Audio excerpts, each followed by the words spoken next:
સધાયા છે। દાદાની નવી ટીમમાં જ્ઞાતિના ગણિતનું બેલેન્સ એ હાલ ગોઠવવામાં આવ્યું છે, જેમાં જો વાત કરીએ તો સીએમ સહિત 7 પાટીદાર, આ ઉપરાંત મંત્રીમંડળમાં 1 બ્રાહ્મણ અને 1 જૈનનો સમાવેશ। મંત્રીમંડળમાં ઓબીસી જ્ઞાતિનું પણ સૌથી વધુ પ્રભુત્વ જોવા મળી રહ્યું છે। પાટીદાર સમાજનું પણ પ્રભુત્વ એ બીજા ક્રમે। આ ઉપરાંત જાતિ ઉપરાંત જિલ્લાનું પણ બેલેન્સ સાચવવામાં આવ્યું છે, તેવા પ્રકારનું આ મંત્રીમંડળ છે। નવા મંત્રીમંડળમાં સૌરાષ્ટ્રનું કદ વધ્યું છે। મંત્રીમંડળમાં સૌરાષ્ટ્રમાંથી 9 એમએલએનો સમાવેશ કરાયો છે। ઉત્તર ગુજરાતમાંથી 3 મંત્રીઓનો સમાવેશ થયો છે। આ ઉપરાંત દક્ષિણ ગુજરાતમાં 6 અને મધ્ય ગુજરાતમાં 5 મંત્રીઓનો સમાવેશ થયો છે।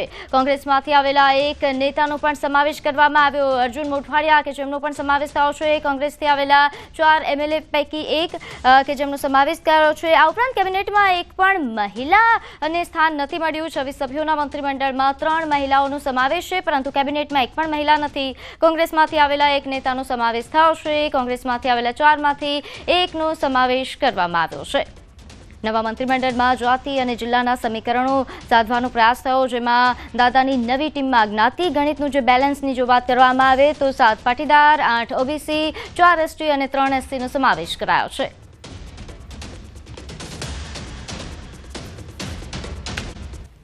ખુશીનો માહોલ છે અને અમરેલી જિલ્લામાં પણ ખુશીનો માહોલ છે। આજથી 20 વર્ષ પહેલાં એની સેવા અને રાજકારણમાં જે આગળ પગલું દેપાવ્યું એમાં એને પ્રમોશન અત્યારે મળ્યું છે। એમાં પહેલાં શરૂઆતમાં તો એ ગામના સરપંચ હતા, ત્યાર પછી પ્રમુખ થયા, ત્યાર પછી ધારાસભ્ય થયા અને અત્યારે મંત્રીમાં સ્થાન મળ્યું છે। ધારાસભ્ય સંકળાણો અને એને મંત્રી પદ આપ્યું ભૂપેન્દ્ર દાદાની સરકારે, તેમાં ખૂબ અભિનંદન આલો તો મોદી સાહેબને, ભૂપેન્દ્ર પટેલ ખૂબ પ્રગતિ કરે, ખૂબ લોકોનો વિકાસ કરે એવી હું આશા રાખું છું। પોરબંદરમાં આઝાદી પછી પહેલી વખત આપણી પાસે કેન્દ્રીય મંત્રી હતા અને હવે સાથે સાથે રાજ્ય મંત્રીમંડળમાં પણ અર્જુનભાઈને જે સમાવેશ થયો છે એને લીધે પોરબંદર ઘણું બધું વિકસિત થઈ ગયું છે। પણ હવે ખૂબ જ ઝડપથી હું માનું છું કે આવતા દિવસોમાં પોરબંદરના વિકાસના કામો છે ઝડપથી પૂર્ણ થઈ જશે અને પોરબંદર સરસ રીતે વિકસિત પણ થશે। મંત્રીમંડળ એ 2006 પછી ફરીવાર જોવા મળી રહ્યું છે। છેલ્લા 19 વર્ષમાં સૌથી મોટું મંત્રીમંડળ, અને મંત્રીમંડળ સામે આવતા જ તેમના સભ્યો શપથ ગ્રહણ કર્યા અને તે બાદ ઉજવણીના દ્રશ્યો પણ સામે આવી રહ્યા છે। જે વિસ્તારના ધારાસભ્યો મંત્રી બન્યા છે ત્યાં હાલ ઉજવણી થઈ રહી છે। જોરશોરથી ઉજવણીની શરૂઆત થઈ ચૂકી છે। ફટાકડા ફોડીને, ઢોલ નગારા વગાડીને હાલ ઉજવણી કરવામાં આવી રહી છે। દાદાની નવી ટીમમાં જે તમામ 25 સભ્યો કે તેમને શપથ લીધા બાદ ઉજવણી શરૂ થઈ છે। સુરતના દ્રશ્યો આપ જોઈ રહ્યા છો કે જ્યાં ફટાકડા ફોડીને હાલ ઉજવણી કરવામાં આવી રહી છે। ભાજપના કાર્યકર્તાઓ ઢોલ નગારા સાથે નાચીને તેઓ ઉજવણી કરી રહ્યા છે। આ ઉપરાંત અરવલ્લીથી પણ દ્રશ્યો સામે આવી રહ્યા છે કે જ્યાં પણ ખૂબ જ ઉત્સાહ સાથે કાર્યકર્તાઓ ઉજવણી કરી રહ્યા છે। ઢોલ નગારા સાથે તેઓ નાચીને પોતાની ખુશી વ્યક્ત કરી રહ્યા છે। એ તમામ વિસ્તારો જ્યાંના ધારાસભ્ય મંત્રી બન્યા છે ત્યાં ઉજવણીના દ્રશ્યો સામે આવી રહ્યા છે। તમામ ભાજપના કાર્યકર્તાઓ, યુવા કાર્યકર્તાઓ હોય કે પીઢ કાર્યકર્તાઓ, તમામ હાલ ઉજવણી કરી રહ્યા છે। તમામ જે મંત્રીઓ બન્યા છે મંત્રીના સમર્થકો દ્વારા ઉજવણી કરવામાં આવી રહી છે। ફટાકડા ફોડીને તમામ સમર્થકો દ્વારા ઉજવણી હાલ કરવામાં આવી રહી છે। ઢોલ નગારા સાથે ઉજવણીના દ્રશ્યો સામે આવી રહ્યા છે। સુરતથી દ્રશ્યો જોયા, ઉપરાંત અરવલ્લીથી જે પ્રકારે દ્રશ્યો સામે આવી રહ્યા છે। જી બિલકુલ, આમ જોવા જઈએ તો ભારતીય જનતા પાર્ટી એ આ તમામ જે મંત્રીમંડળની જે રચના કરી છે અને મંત્રીમંડળની અંદર તેમણે જ્ઞાતિવાદી સમીકરણ જે છે તે ખૂબ ઝીણવટપૂર્વક બારીકાઈથી તપાસી અને આ પ્રકારની જે રચના કરી હોય તે પ્રકારે લાગી રહ્યું છે। કારણ કે અર્જુન મોઢવાડિયાની વાત કરીએ તો ઓબીસી સમુદાયમાંથી તેમની પસંદગી કરવામાં આવી છે, એટલે કે સૌરાષ્ટ્રનો વિસ્તાર છે અને ત્યાં ઓબીસી સમુદાય। જી ગૌતમ, આપની પાસે આવીશું, આભાર માહિતી આપવા બદલ।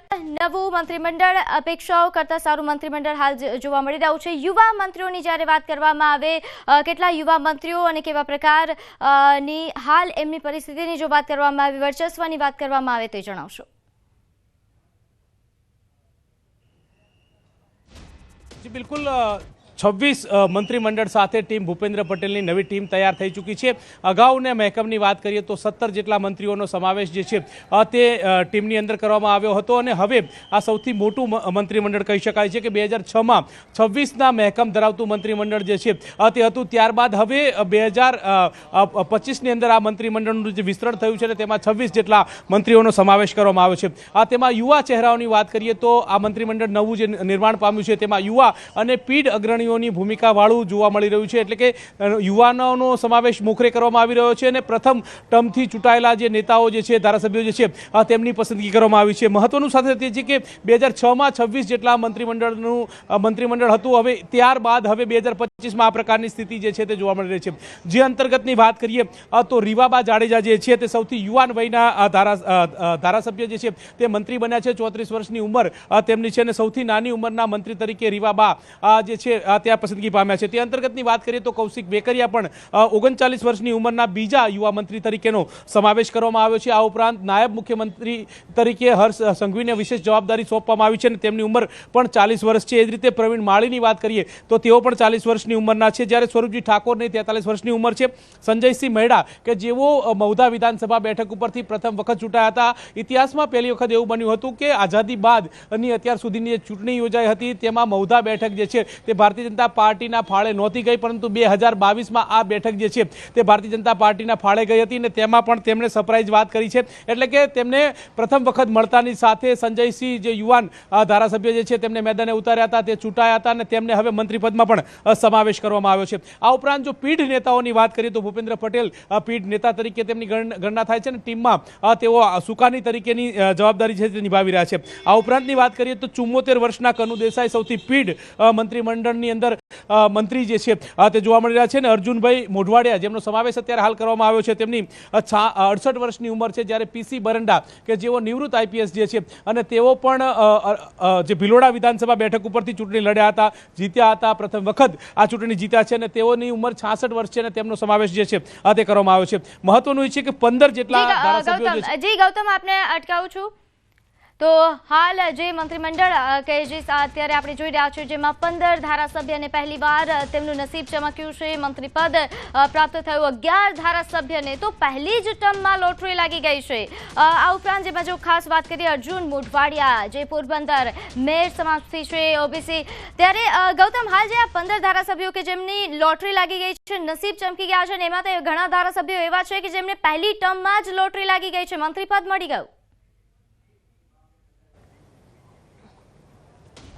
જે બિલકુલ કોંગ્રેસમાંથી આવેલા કેટલાક નેતાઓ જે એટલે કે આ બીજી 2022ની ચૂંટણી યોજાઈ હતી અને ત્યારબાદ જે લોકસભાની ચૂંટણી 2024માં આવી ત્યારે 5 જેટલા ધારાસભ્યો જે છે કોંગ્રેસમાંથી ભારતીય જનતા પાર્ટીમાં આવ્યા હતા અને તેમાંથી અનેક લોકોને લોટરી લાગશે આ પ્રકારની વાત હતી. પરંતુ તમામ બાબતો વચ્ચે પૂર્ણ વિરામ લાગી ચૂક્યું છે અને તેમાં અર્જુન મોઢવાડિયા જે પોરબંદરના ધારાસભ્ય છે 1 લાખ વોટથી તેઓ જીત્યા હતા, ઓબીસી સમુદાયમાંથી આવે છે અને પહેલીવાર તેઓ મંત્રી તરીકે બિરાજમાન થયા છે. આ ઉપરાંત કાંતિ અમૃતિયાની વાત કરીએ તો જે પ્રકારે જે મોરબી બ્રિજ કોલેપ્સ થયો હતો તેમાં સારી એવી કામગીરી કરી હતી અને ત્યારબાદ તેમને જે છે તે તક મળી હતી અને આ કડવા પાટીદાર સમુદાયમાંથી આવે છે અને કાંતિ અમૃતિયાને પણ પહેલી વખત મંત્રીપદ જે છે તે પ્રાપ્ત થઈ રહ્યું છે. એ જ રીતે વાત કરીએ સંજયસિંહ મહેડાની તો મહુધા વિધાનસભા બેઠક એવી છે કે જે આઝાદીથી લઈને અત્યાર સુધી ભારતીય જનતા પાર્ટીના ફાળે નહોતી ગઈ. પ્રથમ વખત ભારતીય જનતા પાર્ટીએ આ બેઠક જીતી છે, મધ્ય ગુજરાતની આ બેઠક છે અને તેમાંથી ચૂંટાયેલા જે સંજયસિંહ મહેડા જે છે તેમને ભારતીય જનતા પાર્ટીએ મંત્રી બનાવ્યા છે. દર્શનાબેન વાઘેલાની વાત કરીએ તો તેઓ વાલ્મીકી સમુદાયમાંથી આવે છે અને તેઓ પ્રથમ વખત ધારાસભ્ય બન્યા છે. અસારવા અમદાવાદની એસસી બેઠક છે અને તેમાંથી તેઓ ચૂંટાયા હતા અને તેમને પહેલી વખત બન્યા બાદ તેમને પ્રધાનમંત્રી પદ જે છે તે પ્રાપ્ત થઈ રહ્યું છે. એટલે કે પ્રદ્યુમન વાજાની વાત કરીએ તો કોડીનારના એસસી બેઠક ઉપરથી તેઓ ચૂંટાયા હતા અને પહેલી વખત ચૂંટાયા અને તેમને મંત્રીમંડળની અંદર સમાવેશ કરવામાં આવ્યો છે. એ રીતે તિકમ છાંગા જે છે તે અંજારના ધારાસભ્ય છે, પહેલી વખત આ ધારાસભ્ય બન્યા અને તેમને આ સ્થાન મળ્યું છે. મહત્વની વાત સાથે છે કે સ્વરૂપજી ઠાકોર જે છે તે ક્ષત્રિય સમુદાયમાંથી આવે છે. વાવ વિધાનસભા બેઠકની પેટા ચૂંટણી યોજાઈ હતી. સૌથી પહેલા 2022માં તેમને જ્ઞાનીબેન સામે આ ચૂંટણી લડ્યા હતા, પરંતુ તે બેઠક ઉપરથી તેઓ હાર્યા હતા અને ત્યારબાદ જ્ઞાનીબેન સાંસદ બનવાના કારણે આ બેઠક જે છે તે ખાલી પડી હતી અને ખાલી પડેલી બેઠકમાં ભારતીય જનતા પાર્ટીએ ફરી એકવાર સ્વરૂપજી ઠાકોરને મેદાને ઉતાર્યા હતા અને સ્વરૂપજી ઠાકોર પેટા ચૂંટણી જીત્યા હતા. પેટા ચૂંટણી જીત્યા અને હજુ તો થોડો જ સમય થયો છે અને ત્યાં તેમને મંત્રીપદ જે છે તે મળ્યું છે. એટલે કે આ મહત્વની લોટરી લાગી શકાય તે પ્રકારની વાત છે. પ્રવીણ માળી જે છે તે ઓબીસી સમુદાયમાંથી જિલ્લામાંથી આવે છે. ડીસા અને યુવા ધારાસભ્ય જે છે તેમને આ મંત્રીપદની અંદર સમાવેશ થયો છે. આમ ભારતીય જનતા પાર્ટીએ યુવા ચહેરાઓને મેદાને ઉતાર્યા છે અને 26 જે આ મહેકમ જે છે 2006ની અંદર જેટલું હતું તેટલું જ મંત્રીપદ જે છે તે ફરી એકવાર જોવા મળી રહ્યું છે. બિલકુલ, ખૂબ જ મોટું મંત્રીમંડળ જોવા મળી રહ્યું છે. મોઢવાડિયા 68 વર્ષના અને બરંડા એ 66 વર્ષના. તો હાલ જે આ 26 સભ્યોનું આ મંત્રીમંડળ, સીએમ સહિત 26 સભ્યો, જેમાં યુવા મંત્રીઓ તો છે, સાથે સાથે પીઢ અને અનુભવી મંત્રીઓ પણ સામેલ છે. યુવા મંત્રીઓની જો વાત કરવામાં આવે તો રીબાબા જાડેજા જે સૌથી યુવા મંત્રી તરીકે, અને સાથે જેમાં જો વાત કરવામાં આવે રીબાબા બાદ કૌશિક વેકરિયા સહિતના મંત્રીઓ. 19 વર્ષમાં સૌથી મોટું મંત્રીમંડળ છેલ્લે 2006માં હતું અને હવે 26નું મંત્રીમંડળ દાદાની નવી ટીમમાં સીએમ સહિત 26 સભ્યો. નોંધ્ય છે કે હાલ જે આ મંત્રીમંડળ, આ સૌથી મોટું મંત્રીમંડળ છેલ્લા 19 વર્ષમાં હાલ સામે નિર્માણ થયું છે. નોંધ્ય છે કે આ મંત્રીમંડળમાં 26ની ટીમ, દાદાની નવી ટીમમાં 26 મંત્રીઓ, જેમાં ખાસ સીએમ સહિત આ 26 સભ્યો આ ટીમમાં. 2006માં આવડું મોટું મંત્રીમંડળ હતું અને તે બાદ હવે 2025માં 26 સભ્યોનું મંત્રીમંડળ, સીએમ સહિત 26 સભ્યો આ નવી ટીમમાં, દાદાની નવી ટીમમાં સીએમ સહિત 26 સભ્યો. રીબાબા જાડેજા એ મંત્રીમંડળમાં સૌથી યુવાન, તો 34 વર્ષે રીબાબા એ મંત્રી બન્યા. કૌશિક વેકરિયા 39 વર્ષ સાથે બીજા યુવા મંત્રી, તો હર્ષ સંઘવીએ 40 વર્ષના અને પ્રવીણ માળી એ 40 વર્ષ સાથે સ્વરૂપજી ઠાકોર પણ 43 વર્ષથી યુવા નેતા. આ ઉપરાંત સંજયસિંહ પણ 45 વર્ષના છે અને 74 વર્ષ સાથે કનુભાઈ દેસાઈ એ સૌથી પીઢ મંત્રી. તો મંત્રીમંડળમાં યુવા અને અનુભવીઓનું સંકલન જોવા મળી રહ્યું છે.